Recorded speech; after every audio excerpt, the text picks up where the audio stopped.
Buongiorno cari amici e benvenuti anche oggi nel canale del vostro Marietto Veneziano. Da come avete visto dal titolo, oggi parleremo di quelle cose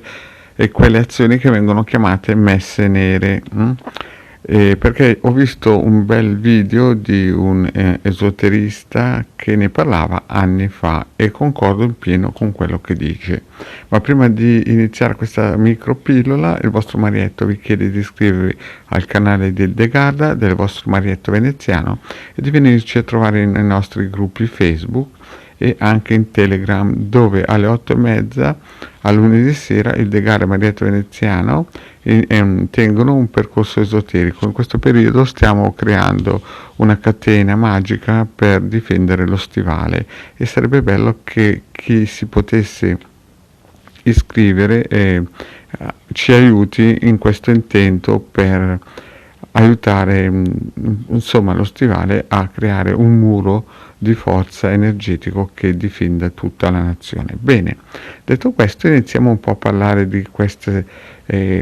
come si suol dire messe che andavano di moda, più che altro andavano di moda ed erano un po' spinte nel tempo della guerra fredda. Nel tempo della guerra fredda, a cavallo fra gli anni 70 e 90, c'erano grandissimi titoli di giornale, messe nere di qua, messe nere di là, messe nere su, messe nere giù. Effettivamente in quei tempi lì, diciamo che per ignoranza non esistevano i social, non esisteva molta comunicazione, sui giornali se si voleva attirare attenzione e vendite,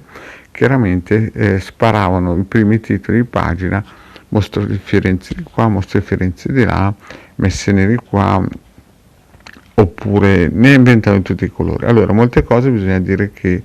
erano pilotate dai servizi segreti per creare distrazioni di massa, proprio perché c'erano situazioni contingenti di operazioni militari che servivano, che avevano bisogno di una copertura, e allora molto spesso i giornali partivano in quinta a creare grandi titoli.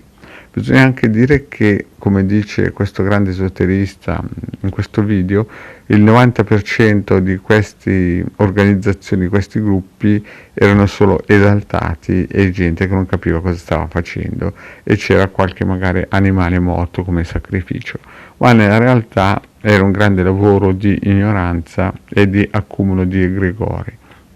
Di egregori che vi ho già spiegato nelle altre pillole che cosa sono. Purtroppo queste persone che esaltate entravano in questi gruppi che facevano queste messe non sapevano che c'è un prezzo da pagare, e cioè quando uno entra in queste pagliacciate, l'egregore che si è creata purtroppo non vuole che queste persone entrino, cioè escano da questa struttura, e quindi di conseguenza faranno in qualsiasi modo per non farli più uscire. Ricordo anni fa che si è presentata una signora che aveva fatto una scemata di questo tipo e si era fatta addirittura tatuare un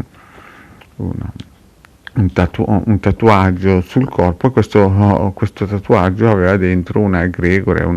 un'entità, e chiaramente stava male, sembrava, insomma, questa entità la governava, no? Quindi consiglio a tutti di non far parte, di non entrare in questi gruppi che fanno messe nere, che di magico non hanno nient'altro che delle cose cialtronesche. Poi c'è effettivamente quell'1% di persone depravate, ricche, soprattutto sono persone ricche che non sanno cosa fare, effettivamente magari hanno il vellone e lo usano per fare queste porcherie. E lì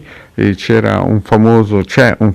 avvocato sul web che spiega alcune di queste strutture, le ha anche smascherate, e effettivamente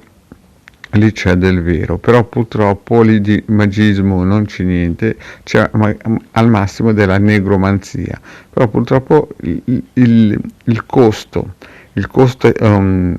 diciamo karmico di entrare a far parte di una struttura del genere è pazzesco, perché io ho visto con i miei occhi gente che si sono reincarnata, che nelle vite prima erano su quella falsariga lì,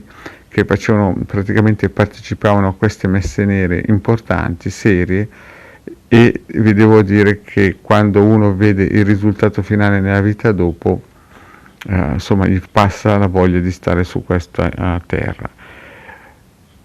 Un giorno parlavo con un grande esoterista della via di mezzo, né della mano sinistra e mano destra, e gli ho detto: ma perché non li fermate questi tipi qua? E lui si è voltato e mi ha detto: sai, se c'è del karma nero, del brutto karma, queste persone sono nate per raccoglierlo e non ce lo danno a noi, non lo fanno raccogliere a noi, perché effettivamente il karma c'è e qualcuno lo deve raccogliere. E queste persone sono nate purtroppo, anche se ne traggono benefici materiali, a pulire la strada per gli altri. Quindi effettivamente c'è una percentuale che da queste messe nere ne trae un beneficio materiale, ma questo beneficio materiale non viene contrabbilanciato con il dolore che dovranno passare sia nel basso astrale che nella vita a seguire. Quindi per loro la quinta dimensione o il mondo a venire è precluso a priori. Quindi cari amici, lontano da questi gruppi che passano adesso sui social, che invitano con roboanti messaggi, satanismo di qua, messe nere di là, queste cose qui non hanno niente a che vedere col magismo. I veri maghi praticamente operano quasi sempre da soli, hanno nel proprio DNA, nel proprio corpi sottili, queste conoscenze esoteriche che vengono tramandate nelle loro vite da millenni, e quindi questo nuovo spot pubblicitario di messe nere di qua di là, che praticamente esistono negli ultimi 1700 anni, che poi in fondo è stato anche un po' pompato dalla controparte, no? Non sono altro che degli accumulatori di egregori, no? Che servono poi praticamente solamente al capobranco. I giornali, come vi ho spiegato, ne hanno sempre fatto una gran cassa, perché in quel periodo di, come si suol dire, guerra fredda servivano dei catalizzatori. Il mostro di Firenze è stato un clou che, come dice il bravissimo Carpe Oro, che è un bravissimo, come si suol dire, divulgatore di esoterismo, questo mostro di Firenze non erano altro che sacrifici umani pagati e, come si suol dire, sponsorizzati da un gruppo deviato mentalmente massonico. Ma qui se volete andate a cercare il video del bravissimo Carpeoro che lo spiega sul tubo. Bene cari amici, detto questo, il vostro Marietto vi dice di stare lontano a quei gruppi che parlano di messe nere, di queste cose cialtronesche che alla fine non fanno altro che a far attaccare alle persone egregore entità. Se pensate che si possono attaccare alle entità solamente prendendo il carrello della spesa, figuratevi a far parte di questi gruppi che non portano a nessun tipo di benessere, né sia fisico né spirituale né materiale. Bene cari amici, detto questo, il vostro Marietto vi chiede, se non avete ancora fatto, di iscrivervi al canale di Legare Marietto Veneziano, di venirci a trovare nei nostri gruppi Facebook e di seguire sempre anche le micropillole sulla radiostesia e radionica, in cui ultimamente il Marietto ha iniziato una serie di micropillole di insegnamenti basic. Grazie cari amici, alla prossima, ciao!